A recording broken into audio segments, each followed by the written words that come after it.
Hello, I'm Darla Drew, and I'm the president of Backroom Productions. Welcome to Don't Miss This. It's a program about interesting things and happenings in the Black Hills. Interesting things being mainly the people that make those things happen. We'd like to thank our sponsors, the NEA, that's the National Endowment for the Arts, and also the South Dakota Arts Council for making this possible. Today we're talking to a guy that's been on stage, in front of the stage, backstage, all over stages, all over the Midwest, and East Coast. He's been around. So he started playing a long time ago. I happen to know him very well. This is Don Lerdal. Hi, Don. Hi. He's my husband. We've been married 42 years and played in the band together for 35 years. But during those times, Don had a lot of other interests that were going on. So we're going to talk about some of those things today, but let's see how he got started. So Don, when did you start playing guitars, looking at equipment? I think that's always kind of been something that kind of came up together with you. It really has. I think, to be honest, I think seeing the Beatles on the Ed Sullivan Show was, like many people, the way I got interested in rock and roll. Mm-hmm. And that was 1964. It wasn't but 1967. So 3 years later, I started playing guitar. I knew I was going to play guitar. I just didn't know how I would do it. How you would get there. Yeah. But I did, and started playing in bands in 1968 when I was in junior high school. And just always was surrounded by musicians and really had a real interest in guitar, not only as an instrument, but as just a machine. I guess, yeah. Yeah. Now Don was out in Sioux Falls.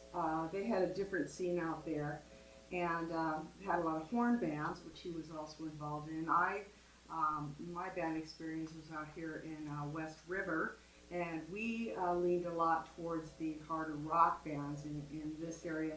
Not to say there weren't both on each side of the river. It just seemed that Sioux Falls had more horn-oriented bands. Seemed like it, did. yeah. Yeah, and you were influenced also by the Kansas scene and that music scene kind of to the south. Yeah, the Kansas, Minneapolis, was really an influence on horn sections. And then, of course, in the early days, it was sort of James Brown and Motown, and then it became Chicago, and then it became Chicago, Blood, Sweat, and Tears, that era, and then Tower of Power, and more the funks. Yeah. It was a lot of fun. We didn't really have that out here. The band I was in, Straw Dogs, was probably the band that played really a different type of more top 40 music, but a lot of the bands out here were more integrated into the harder rock scene. So, Don, you came out here in, what, 70s? Mid-70s, yeah. Mid-70s. Started playing in some bands around here. Got connected, people, I loved to see you play. Awesome guitar player, I can say it, he won't. And always the guy that was also the person that would troubleshoot any equipment problems that we had in any band. We were in a band together, Dee Dee and the Pharaohs, for about 35 years, give or take. And Don was the guy that did our sound that whole time, and he had it down to a science. So tell me about your interest in the equipment as well, because that doesn't always come together.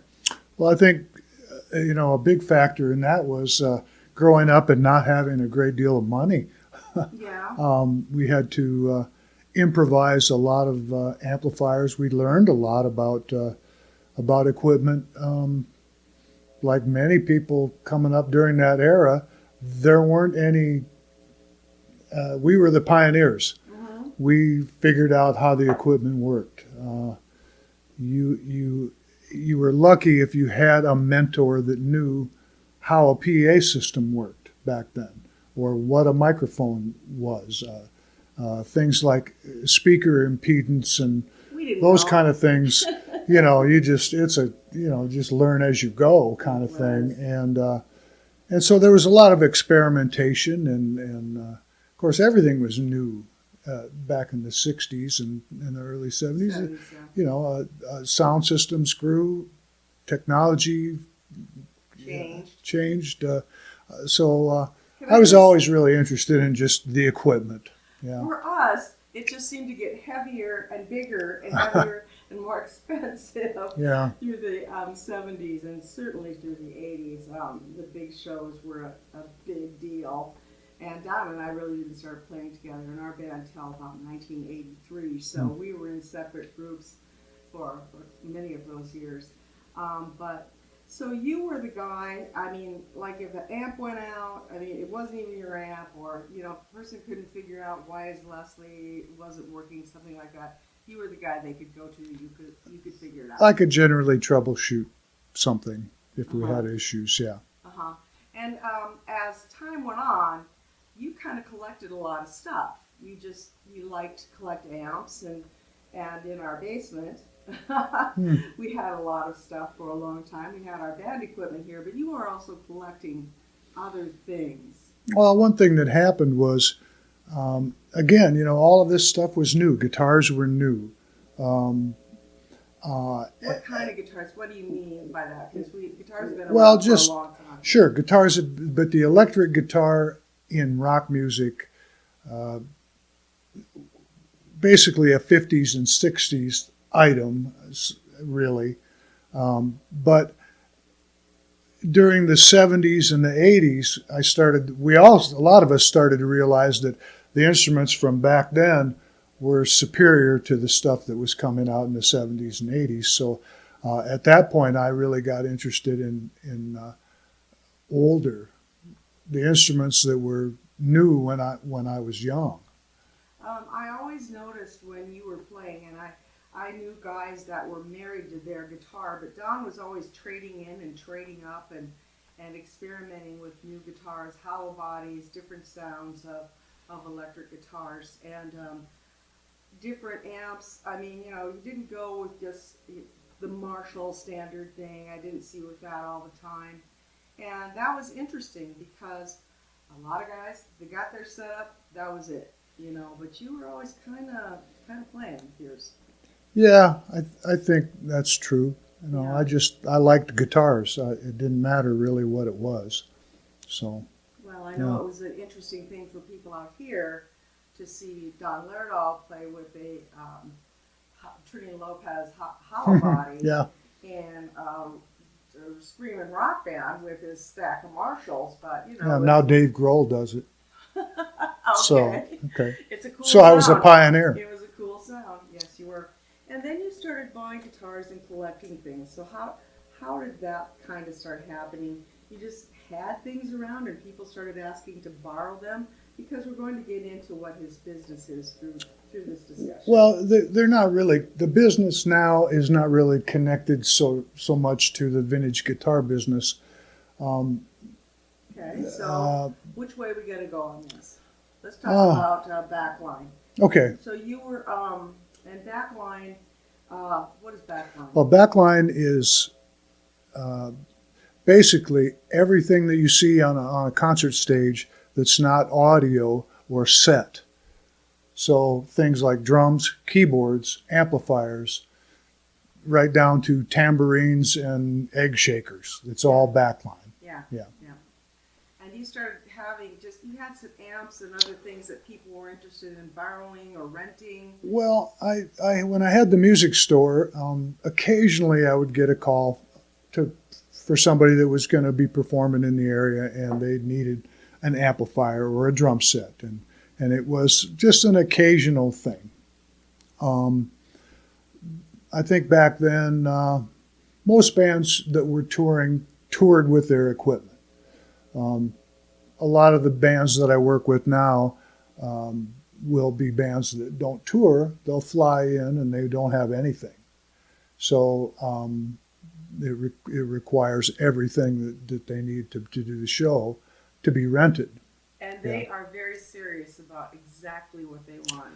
Some people are very, very specific, and some people need to be. An example would be a keyboard that there's a certain sound for. That sound can't be attained on just any keyboard. It's a flash drive that works only with a certain keyboard. So 80s bands, that's what we're talking about here.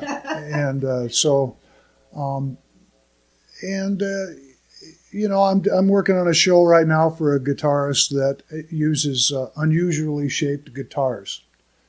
So the guitar stands or guitar boats, it's a case that holds several guitars, has to be a certain kind, otherwise the guitars won't fit. So that's this kind of specific thing that kind of makes me want to tear my hair out some days. Yeah, because we are in South Dakota, and there's a limited number of resources, and so Don's the only game in town when it comes to doing backline for shows. And what do you think is the most? I know this will put you on the spot, but what is the most unusual thing you've ever been asked for? In a backline setup. It's hard to say. I remember the first time this happened, and I'd never seen it, and it was actually for a band. It was for Charlie Pride, a country star. Yeah. His drummer wanted hi-hat cymbals, 16-inch hi-hat cymbals, which at that time, this was many years ago, unheard of. I'd never heard of such a thing. I didn't even know they made such a thing. Well, turns out I think they do, but I found two similarly weighted cymbals and put together a hi-hat set for him, and he was happy. So, and I've rented them out since. So yeah. And you've been doing this 10 years? Oh no, about 15. 15 years. Yeah. I'm just married to him. I don't know. Yeah. So but now you really have it down to a science. You've got your big warehouse. You've got all these things, and you pretty much have everything that people need, including a grand piano shell that you sometimes rent out, which is interesting. Tell people about that. Well, the shell. If a lot of times you'll see a show on TV or a concert where there'll be a grand piano on the stage, and many times you won't see that lyre assembly with the foot pedals and everything, and you'll know that is a facade. It's a set piece, and so I have a hollowed out, gutted grand piano that I put a digital keyboard in, and it looks like a grand piano. So and, I rent that out quite a bit. Yes, you do, and it's just about look, and the sound is really good now for a lot of those synthesized grand pianos. So why not? I mean, Ronnie Millsap used one; he was fine. Yep. And still rent Hammond organs from They haven't made a Hammond organ, a B3 or a C3 since 1974 or 75, and so you have to maintain all this old gear.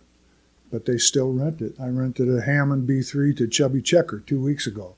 So, do you have any favorite people that you worked with? I mean, who are your standout? Oh, I really do. I really do. Charlie Pride, worked with several times, and got to know his band, and just such great gentlemen, and he was such a humble, just great man. B.B. King, we've talked about this. If somebody would have said, you'd be able to share a stage and be a part of a B.B. King show. When I was a kid, I would have said, there's no way. How could that be possible? So B.B. King was a real gentleman. And there's been a lot of them.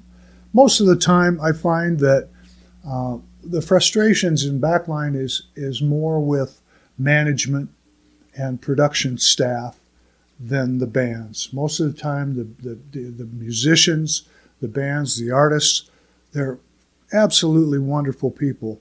But you don't know that because you don't talk to them. You talk to their people. Yeah. And sometimes their people are a little too aggressive at wanting to do their job good. So it's interesting. From what Don has said, they do have kind of a, I don't know, an idea of how South Dakotans are, and that we're simple folk and we don't really understand what they need, or that they just don't really respect what we are and what we do out here. Sometimes, yeah, sometimes I get treated like we should be in Los Angeles, but for the most part, I think people sort of gauge me as to my age. For one thing, I'm usually by far the oldest person on stage, and so they know that I've been around and my job is to just get them through the show, and I've gotten through lots of shows. So yeah, 15 years. That's so quite a long time. Well, I mean, even all the band experience from before that was leading up to this. So yeah, they trust me. I guess I get their trust. And this summer you will be back with the Hills Alive show. I don't know. Oh, excuse me. Oh. We'll see. Okay, we'll see, because I have done Hills Alive several years, but we'll see. Okay, They're changing things this year, under so management, I'm yeah. not sure what's happening there just yet. Okay, but you've already had a couple of big shows this year in Deadwood and different places. Yeah, so it looks like a good full summer. Sure, and that's the thing too. It's my guitar business kind of carries me through the winter months because not a lot happens in backline world in the wintertime here. So that's Dakota Backline. So let's go to your vintage guitar stuff. With vintage guitars you've collected for a long time and sold for a long time. So just maybe tell us what you're doing now with those vintage guitars. Well, it's a little bit different than it was 20 or 30 years ago, where the market was good, ups and downs. There was guitar shows that we attended. It was great fun going to Texas and lots. But the prices were affordable for most people, even though they were expensive. Now the prices on vintage guitars have really eliminated a lot of people from the market. It's getting to be where you can buy a nice truck for the price of a vintage guitar. So yeah, but that truck's not going to appreciate like your guitar will. Well, it just remains to be seen what they're going to be doing. The market, since I've been in it, has been largely driven by people my age because they were the guitars that we couldn't afford when we were kids, or we loved when we were kids, and to be frank about it, that generation is dying now. So it remains to be seen what the next generation, what their appreciation will be for a lot of these instruments. But sometimes Jack White or somebody will come out playing some kind of an odd guitar, and that will put a boost in that particular odd guitar that he just decided to play on an album or something. Yeah, that will happen. Yeah. Some, yeah. Yeah. And so now you have a guitar shop. I have a guitar shop. Stuff. Do some stuff, some repairs. Not much in beginner instruments. Okay. Mostly just interesting old vintage instruments of all kinds: drums, brass, violins. I bought a guitar 2 weeks ago that was built in 1868, so more of an antique than a vintage instrument. But well, I think that's a cool thing to bring up because it was made by a guy that did violins, and he had an extremely great reputation as a violin maker, and then he decided he was going to do a couple guitars, and so the head is more like a violin. Yeah, I wish I had it here. It's interesting. It's a really interesting piece. So. Yes. Well, we can send some pictures to Barb. Maybe she can get this in there. Barb is our friend out in Washington, D.C., and she helps with the Backroom Productions stuff and getting the shows ready to go on, as well as like maybe editing and cutting out a few things. So, and then, you know what else Don likes? He likes vintage cars. So he's got 2 MGs. One is an MG, well, we do, okay. But they're his babies, okay. So the 72?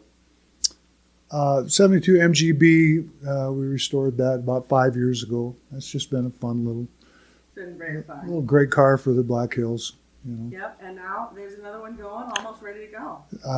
just pretty much finished it today, 1956 MGA, which is a little bit more of a challenge than the other one, but they're both fun. I like British sports cars. We had before we were married, we both had MGs, and then we got married and kids and bought an '82 Buick Skylark.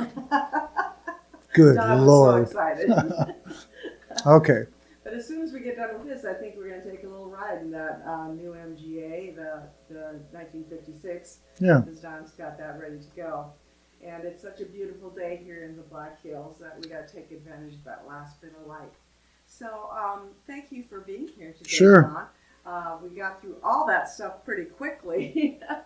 But let's see here. How can people find you if they want to, get a backline, buy a guitar? That's a good question. Most of the backline stuff I'm contacted through the production company that is involved with the. I did an interview with Scott Gooch of Perfect Wave, and he's one of them. Yeah. Yeah. So they get the riders and arrange all that stuff. I can my shop is not really open during regular hours. I'm in the Samco Plaza in Rapid City, my guitar shop, and pretty easy to get a hold of me. So it's Dakota Backline or Don's Guitar and Music. Yeah. And talk for a minute. I've got a cough here. Okay, I'm gonna let you cough. Okay. Sorry about that, guys. But it's time to wrap this up. So thanks for being here tonight, Don. And I'd like to thank again our sponsors before we go: the NEA, National Endowment for the Arts, and South Dakota Arts Council. And of course, I'd like to thank my my friend in crime, Barb Evenson, over there on the East Coast. Hi, Barb. Gets these things ready for us to go out. And we've got an exciting bunch of videos that we're going to release on our YouTube channel, the Backroom YouTube channel, very soon. So be watching for those, and I'll tell you also on my Facebook and other times when to be watching for those. We've got a great number of people that we've interviewed already, and it's been a really wonderful experience. So thank you everyone for watching. This is called Don't Miss This from Backroom Productions.